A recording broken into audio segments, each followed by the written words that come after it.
আসসালামু আলাইকুম। আশা করছি সবাই ভালো আছেন। আলহামদুলিল্লাহ আমি অনেক ভালো আছি। তো আজকে আমি কিভাবে গন্ধ দূর করে খুব মজাদার করে ব্রয়লার মুরগির মাংস রান্না করি সেই রেসিপিটা আপনাদের সাথে শেয়ার করব। ব্রয়লার মুরগির মাংসটা কম বেশি সবাই খান, তবে যারা খান না আজকের ভিডিওটা তাদের জন্য। এভাবে রান্না করলে সবাই খেতে খুবই পছন্দ করবে। তো কিভাবে আমি ঘরোয়া মশলা দিয়ে এই ব্রয়লার মুরগির মাংসটা মজাদার করে রান্না করি সেই রেসিপিটা আপনাদের সাথে শেয়ার করব। তো চলুন কথা না বাড়িয়ে রান্নাটা শুরু করে দিই। রান্নার জন্য প্রথমে আমি একটু কড়াই নিয়ে নিই। কড়াইয়ে আমি হাফ কাপের মতো সয়াবিন তেল দিয়ে দিচ্ছি। তেলটা গরম হয়ে আসলে এখানে আমি আরও হাফ কাপের মতো পেঁয়াজ কুচি দিয়ে দেব। পেঁয়াজটাকে আমি ততক্ষণ পর্যন্ত ভাজবো যতক্ষণ না পেঁয়াজের থেকে কাঁচা গন্ধটা চলে যাচ্ছে। বেশি লাল করে পেঁয়াজ ভাজার কোনো দরকার নেই। পেঁয়াজের থেকে শুধু পেঁয়াজের কাঁচা গন্ধটা চলে গেলেই এখানে আমি আদা, রসুন, পেঁয়াজ, জিরা সব মিক্সড করে একটা পেস্ট বানিয়ে রেখেছিলাম, সেই পেস্টটা এখানে দিয়ে দেব। এই মশলাটাকে আমি খুব ভালোভাবে কিছু সময় ধরে ভেজে নেব। মশলার যে একটা কাঁচা গন্ধ আছে সেই গন্ধটা চলে যাওয়া পর্যন্ত মশলাটাকে ভাজতে হবে। মশলাটা ভাজা হয়ে গেলে এখানে আমি কিছু পরিমাণ পানি দিয়ে দেব। এই পানিটা দিয়ে আমি পুরো মশলাটা কষাবো। এখানে আমি দ্বিতীয়বার কোনো কাঁচা পানি অ্যাড করব না। পানি দেওয়া হয়ে গেলে এখানে আমি এখন ঘরোয়া গুঁড়া মশলাগুলো অ্যাড করব। এখানে আমি 2 চামচের মতো গুঁড়া মরিচটা দিয়েছি, আপনারা কম বেশি করে দিতে পারেন। 1 চামচ লবণ দিয়েছি, 1 চামচ হলুদ করে দিয়েছি। আমাদের বাড়িতে রেগুলার ইউজের যে চা চামচগুলো থাকে সেই চামচটা ব্যবহার করে এখানে আমি সব মশলাগুলো দিয়েছি। এখন এই মশলাটাকে খুব ভালোভাবে কষিয়ে নিতে হবে। মশলাটাকে ঠিক ততক্ষণ পর্যন্ত কষিয়ে নেব যতক্ষণ না মশলার উপরে তেল ভেসে আসছে। মশলার উপর যখন তেল ভেসে আসবে এ পর্যায়ে এসে আমি 3 টুকরো দারুচিনি, একটা বড় এলাচ এবং 3টা ছোট এলাচ দিয়ে মশলাটা কিছু সময় ধরে আবারও ভালো করে কষিয়ে নেব।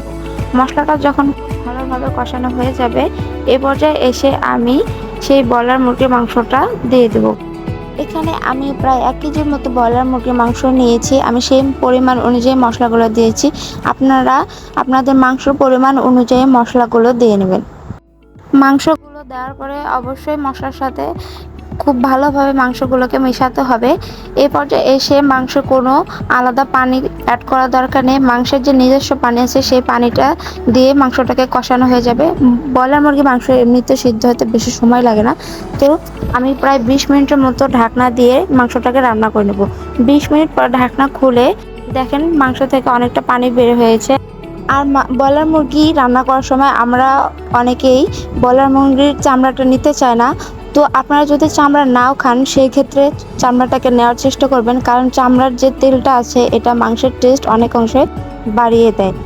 যারা ব্যাচেলার আছেন তারা ঘরোয়া মশলা দিয়ে খুবই মজাদার করে অল্প উপকরণে এই ব্রয়লার মুরগির মাংসটা রান্না করে দেখতে পারেন। আবারও ঢাকনা দিয়ে প্রায় 10 মিনিটের মতো মাংসটাকে কষিয়ে নেব। এখানে কোনো পানি অ্যাড করিনি।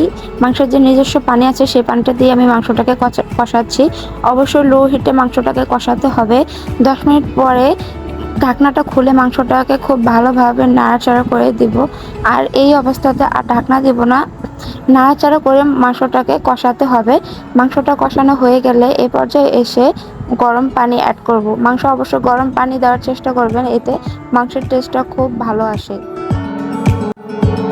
এখানে আমি যে পরিমাণ ঝোল রাখতে চাই সেই পরিমাণ অনুযায়ী পানি দিয়েছি, আপনারা সেই পরিমাণ অনুযায়ী পানিটা দিয়ে নেবেন।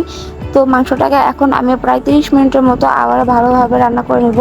এই ঝোলটা শুকিয়ে যখন মাংসের উপরে তেলটা ভেসে আসবে এই পর্যায়ে এসে এখানে আমি 1 টুকরো লেবু উপর থেকে চিপে শুধু রসটা দিয়ে দিব।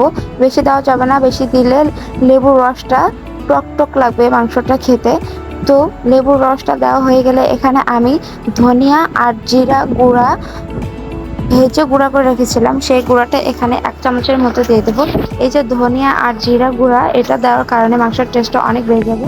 আর মাংসের যে উটকো গন্ধ এই গন্ধটা অনেকাংশই চলে যাবে। এখন প্রায় 5 মিনিটের মতো লো হিটে ঢাকনা দিয়ে চুলার উপর রেখে নামিয়ে নিলেই হয়ে যাবে।